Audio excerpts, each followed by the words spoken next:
The courthouse steps felt cold beneath Muhammad Ali's feet as he descended into a sea of flashing cameras and shouting reporters. His hands trembled slightly, not from fear, but from the weight of what he was about to say. The draft notice crumpled in his jacket pocket seemed to burn against his chest. Behind him, the federal building loomed like a monument to a war he would never fight. "I ain't got no quarrel with them Viet Cong," he had told them inside, his voice steady despite the chaos erupting around him. Now, stepping into the harsh April sunlight of 1967, he knew those words would either destroy him or define him forever. The crowd pressed closer, microphones thrust toward his face like weapons. Someone shouted his name, his real name, Cassius Clay, and he winced. That boy was dead. Had been dead since he'd found his faith, since he'd understood what it meant to stand for something bigger than boxing gloves and championship belts. Hey, if you're watching this unfold and feeling that same fire Ali felt when he chose principle over popularity, smash that subscribe button right now and let me know in the comments where you're watching from, because courage like this deserves to be shared across every corner of the world. And hit that hype button if you believe some fights are worth losing everything for. A reporter with sweat stains under his arms pushed forward. "Ali, do you understand what you're giving up? The title, the money, your career, everything?" Muhammad looked past the man, past the crowd, toward the horizon where the sun cut through the smog of Houston. His mother's voice echoed in his memory. "Baby, you do what's right, even when it costs you everything." She'd said that when he was 12, after he'd refused to fight a smaller boy who'd called him names. The principle remained the same, even if the stakes had grown beyond anything a 12-year-old could imagine. "What's a title compared to a man's soul?" he replied, his voice carrying that familiar rhythm that had made him famous long before his fists did. "What's money compared to doing what Allah commands?" The questions came faster now, overlapping, desperate. They wanted him to crack, to show fear, to give them the story they'd already written in their heads, the fallen champion, the ungrateful athlete, the traitor. But Muhammad had learned something in those countless hours of prayer, in the quiet moments between rounds when the crowd's roar faded and only truth remained. A man who stands for nothing will fall for anything. His trainer, Angelo Dundee, waited by the black sedan at the curb. Angelo's face showed the strain of the past months, the meetings with lawyers, the phone calls from promoters offering compromises, the sleepless nights calculating what this decision would cost them all. Muhammad caught his eye and saw something unexpected there. Respect. Not agreement, perhaps, but respect. The weight of the moment settled on Muhammad's shoulders like a heavy robe. In 3 hours he was supposed to step forward when they called his name at the induction center. In 3 hours, he would either board a bus to basic training or walk away from everything he'd built. The choice had been made weeks ago, but the finality of it struck him now with fresh force. A young black reporter, maybe 25, pushed through the crowd. His press badge read, "Amsterdam News." Muhammad recognized the hunger in his eyes, the same hunger he'd had as a young fighter, desperate to prove himself worthy of the spotlight. "Champ," the reporter called out, "what do you say to people who think you're being unpatriotic?" Muhammad stopped walking. The question hung in the air like smoke from a distant fire. Around him, the crowd quieted, sensing something significant in his pause. He thought of his grandfather's stories about working the cotton fields, about the separate water fountains, about the America that had never quite embraced him until his fists made them pay attention. "I'm being the most patriotic American I can be," he said finally. "I'm standing up for what I believe is right, even when it's hard, even when it costs me everything. That's what this country was supposed to be about, wasn't it?" The reporter scribbled frantically. Muhammad could see tomorrow's headlines forming in the man's mind, could imagine the phone calls that would follow, the death threats, the lost endorsements. But he could also imagine something else. Young men across the country, black and white, rich and poor, finding the courage to ask themselves what they truly believed in. Angelo opened the car door. The leather seats looked like sanctuary, a brief respite before the storm that would surely follow. Muhammad slid inside, feeling the weight of history settling around him like a second skin. Through the tinted windows, he watched the reporters scatter toward their cars, racing to file stories that would circle the globe before sunset. The sedan pulled away from the courthouse, but Muhammad's mind remained fixed on that moment, 3 hours hence. He closed his eyes and saw himself standing in line with dozens of other young men, heard the sergeant calling names, felt the weight of expectation pressing down like a physical force. When they called Cassius Clay, he would remain silent. When they called Muhammad Ali, he would step forward only to step back again, to walk away from the machine that fed on young bodies and distant wars. His hands found the prayer beads in his pocket, worn smooth by months of anxious handling.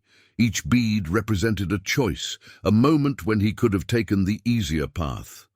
The boxing commission had offered him alternatives, exhibition matches for the troops, a safe assignment far from combat.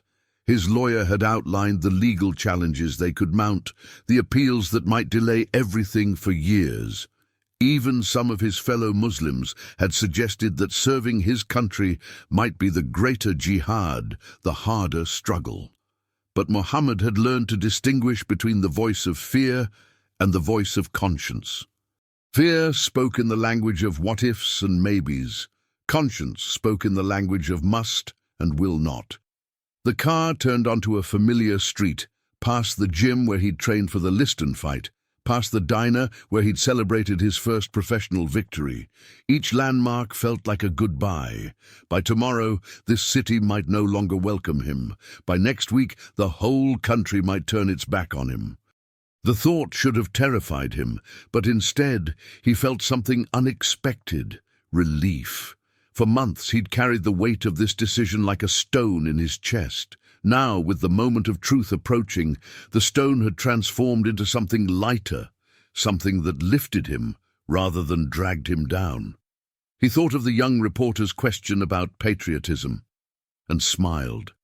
Perhaps the most patriotic thing an American could do was to force his country to live up to its highest ideals, even when, especially when, it didn't want to. Angelo broke the silence. "You sure about this, Muhammad? Last chance to change your mind."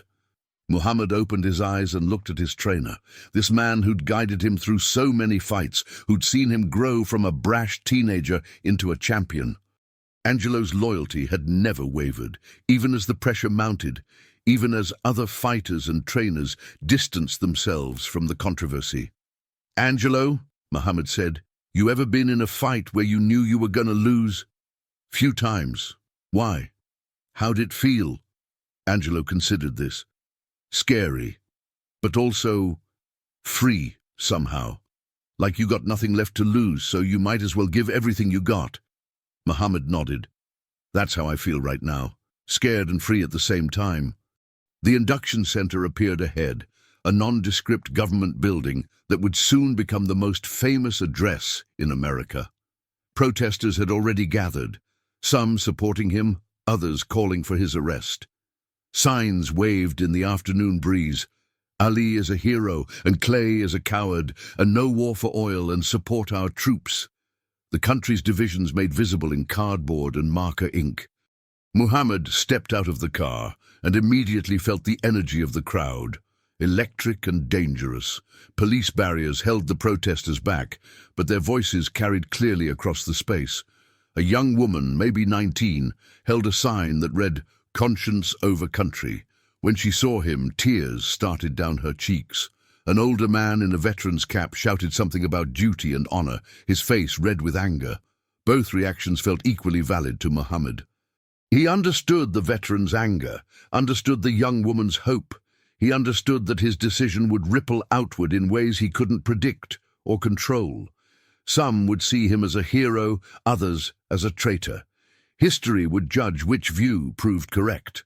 Inside the building, fluorescent lights hummed overhead like mechanical prayers. The waiting room smelled of disinfectant and nervous sweat. Young men sat in plastic chairs, some reading magazines, others staring at the walls, all of them caught in the same machinery of war that had claimed their fathers and grandfathers before them. Mohammed took his place among them, just another name on a list, another body to be processed, but he carried with him something the others didn't: absolute certainty about what he would do when his moment came. The certainty felt like armor, protecting him from the fear that radiated from the other young men, like heat from a fire. A sergeant emerged from an inner office, clipboard in hand. The room fell silent except for the hum of the lights and the distant sound of protesters outside. Mohammed closed his eyes and thought of his daughter, barely 2 years old, who would grow up in a world shaped partly by what he did in the next few minutes. "When I call your name," the sergeant announced, "step forward and follow me." The list began.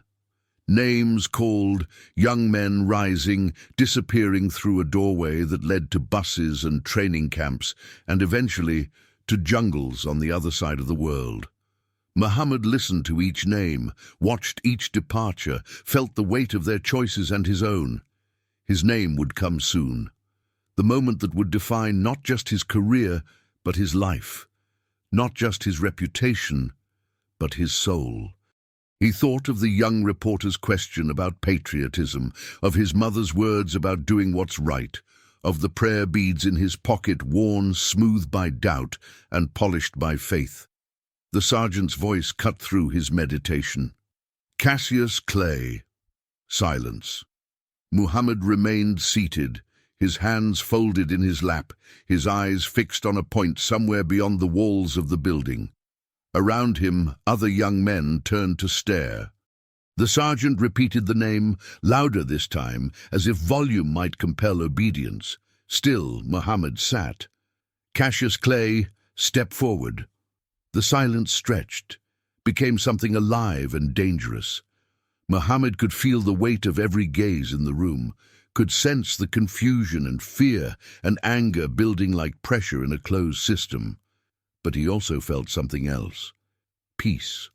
The kind of peace that comes from alignment between belief and action, between conscience and choice. The sergeant approached, his face a mask of professional irritation. "Son, when I call your name, you step forward." Muhammad looked up, meeting the man's eyes. "My name is Muhammad Ali," he said quietly, "and I respectfully decline to step forward." The words hung in the air like smoke from a distant fire. In that moment, Muhammad felt the weight of history shifting, felt the future reshaping itself around his choice. He thought of the young woman with the sign, of the angry veteran, of his daughter who would someday ask him why he'd given up everything for a principle she might not understand, but understanding would come later. Right now, there was only this: a young man in a government building refusing to move when his country called, choosing conscience over convenience, principle over profit. The choice that would echo around the world, that would inspire some and enrage others, that would cost him everything he'd built and give him something he'd never expected to find. The sergeant made notes on his clipboard. Other officials appeared, their faces grave with the weight of processing dissent. Muhammad remained seated, his hands steady now, his heart calm. Outside, the protesters continued their chants, unaware that history had just pivoted on the fulcrum of one man's refusal to stand.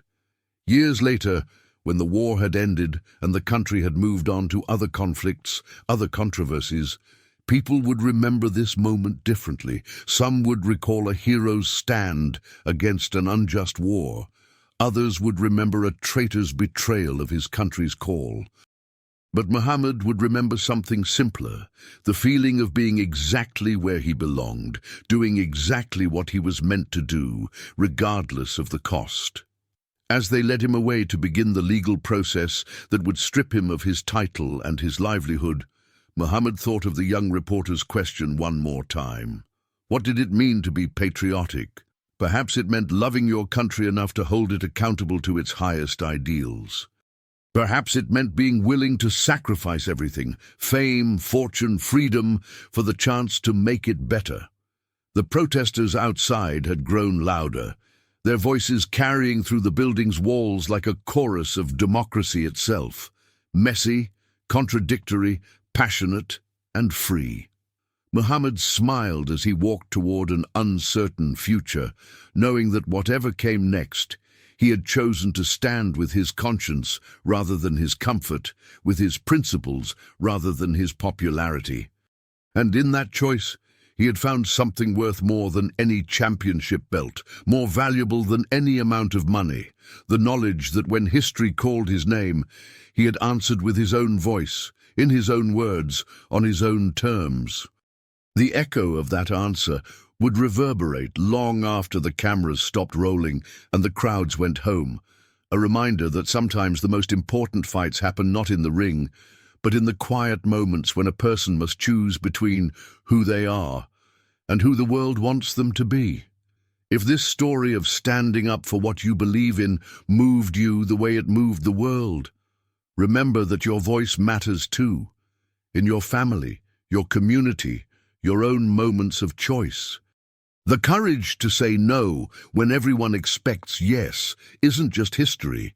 It's the daily decision to live authentically in a world that often rewards conformity over conscience.